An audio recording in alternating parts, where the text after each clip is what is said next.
Bakit na ikahiya? Wala.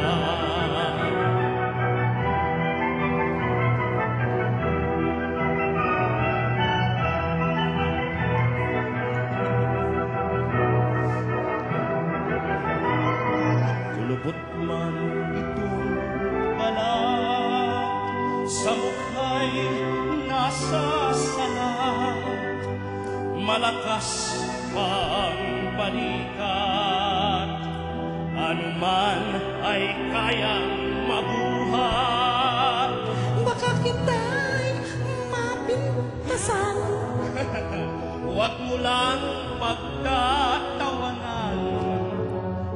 Mga tuhod mo ay tigasan.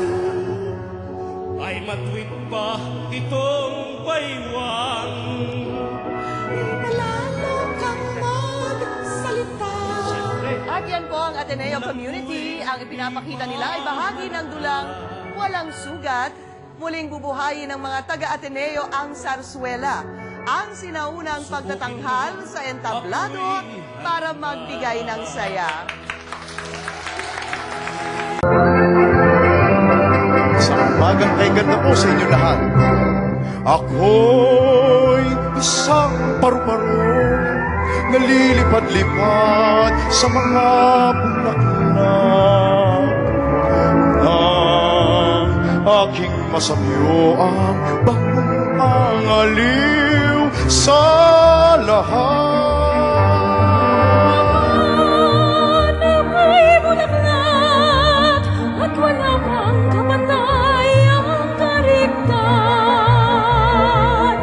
Ang tanging dulot mo ay ligaya ng iyong buhay. Kung Ako'y magmakasinta, lililigaya ka, titibok puso't kaluluwa, mayabos kita sinta. Kung ako'y magmahal sinta, lililigaya ka. Tingin mo ang tiga ko, makikiliti ka ang totoo. Kung ako'y magmahal sinta, lililigaya ka. titibok puso't kaluluwa, Mayabos kita sinta. Kung ako'y magmahal sinta, lililigaya ka. Tingin mo ang tiga ko, makikiliti ka ang totoo. Ako'y isang paru-paro, nalilipad-lipad sa mga bulaklak. Ang aking masamyo ang bangong pangaliw sa lahat. Ako'y bulaklak at wala pang kapatay ang karigtan. Ang tanging tulad mo ay ligaya ng iyong buhay. Kung ako'y magmahal sinta, lililigaya ka, titibok puso't kaluluwa, mayabos kita sinta. Kung ako'y magmahal sinta, lililigaya ka. Tingin mo ang tiga ko, makikiliti kang totoo. Tingin mo ang tiga ko, makikiliti-kiliti ka.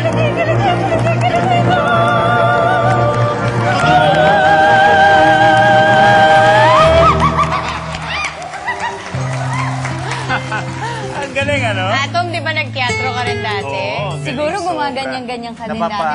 Napapainda? na ako eh. Ako din eh. Pero alam niyo mga kapamilya, bago pa man magkaroon ng mga sikat na mga musical plays gaya ng Miss Saigon, Cats, saka yung Phantom of the Opera, ay nauso naman yung mga Zarzuela. Ito mga bata, ang Zarzuela ay isang musical play na noon ay karaniwang patungkol sa kulturang Pilipino.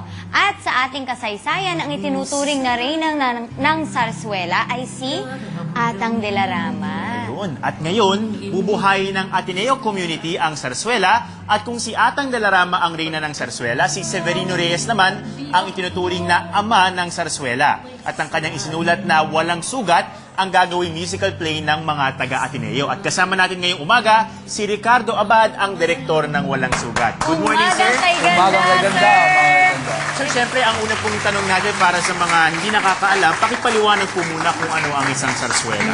Ang sarswela ay isang musical. Isang Filipino musical na may love story, na may kanta. At kung ang mga mayayaman ay may opera, ang Pilipino ay may sarswela. Pangmasa ang sarswela. At galing to sa Spain, ang zarzuela with letter Z. Z, oo Pero nga. pag ng Pilipino, naging sarswela with the letter S. Ayun. Pero paano po naging Filipino yung sarswela mula sa zarzuela? Paano natin nagawang sariling atin itong form na ito? Pasalamat kay Severino Reyes at Fulgencio Tolentino. Kinuha nila yung formang Espanyol at ginawa ng mga plot ay ginawa nilang Pampilipino tungkol sa mga pang-araw-araw na buhay, mga love story, mga kaguluhan sa mga bahay, may makrida, may mga ganyan-ganyan. So, para ho palang ang mga plot line. teleserye ngayon ay Exactly. modern day sarswela. Exactly. Nalagyan ng kanta at ginawang kaaliw-aliw para sa mga manonood. At Kaya ang may Walang comedy, Sugat. katulad nung nakita natin, may comedy, may love comedy, story, may may love action. story. May kilitian. May kilitian. May drama rin. Sir, ang Walang Sugat po ay isang sarswela. Opo. Tungkol saan ho ito? Tungkol to sa pag-iibigan ng dalawang karakter na si Julia at si Tenyong. Na napapahamak yung kanilang pag-iibigan dahil sa dalawang bagay. Una, yung nanay ni Julia ayaw kay Tenyong. Ayun, common theme po yun sa mga love diba? story. Mas gusto ng nanay yung mayaman. At pangalawa, yung tatay ni Tenyong, inaresto ng mga authorities, ng mga Espanyol, dahil pilibustero. Kaya namatay, for torture. Kaya si Tenyong napilitang pumunta at sumali sa katipunan. Kaya nagkahiwalay yung dalawa. So, dalawang problema ni Julia. Paano mapapatuloy na ang kanilang pagmamahal ngayon may problema sa nanay at may problema problema na hiwalay pa sa- sila? Kung paano lang matawid yung problema ngayon, ang kwento ng Walang Sugat. Okay. Walang- Tawagin po natin yung isa sa mga gaganap din sa Walang Sugat. Walang iba kundi si Ma'am Sonia Rocco. Ma'am Sonia. Umagang kay ganda, ma'am. Umagang kay ganda po. Magandang umaga sa inyong lahat. Ang tanong po namin sa inyo, ma'am, dahil sa ginagawa natin itong sarswela, yung Walang Sugat po ba meron siyang, kumbaga, significance, kahalagahan sa nararanasan ng mga Pilipino ngayon? Bakit kailangan natin marinig yung story nito? Hindi ba Pilipino gustong-gusto nila love story? Oo. So kahit anong panahon pa ni early 1900s, no? Yung panahon ng 1902 ito sinulat, love story na doon. Ngayon love story pa rin. Magugustuhan nila kasi si Director Abad ay nilagyan niya ng contemporary nilagyan. Di ba ang ganda ng kanta nila? Oo nga, ngayon pa lang nga, medyo na-intriga na ako kung paano magtatapos yung story eh. Ay, Merong bakit hindi kayo action, manood? merong drama. Naku, manunood ho talaga kami. Kailan ho ba ito? February, mag-opening to ng February 20. ABS-CBN is our partner. Wow! diba? Okay, February 20. Kayo po ba yung gaganap dun sa Ako yung nanay? nanay. Siya yung nanay. Ikaw yung may ayaw kay Tem. Siya yung kontrabida. Kaya nakikita mo yung pusod ko. Kailangan pakita ko kasi matagal hindi ako nakatulog dahil sa pusod ko. Bukod sa napakagandang storya, I'm sure na talagang yung visuals nito, no, yung ating makikita mga kasuotan noon, Kasuotan, ang kailangang abangan. Disensyo ni Salvador Bernal, na isang Tapos national yung- artist, at saka yung Entablado. entablado. Maraming salamat Maraming po, salamat Ma'am Sonia din. Derek Abad. Salamat. Maraming salamat po sa inyo. Good luck sa inyong show na Salamat. Walang Sugat. Okay. Salamat po. At ito naman ho, Yes, ito naman po ang inyong mga maswerteng kulay.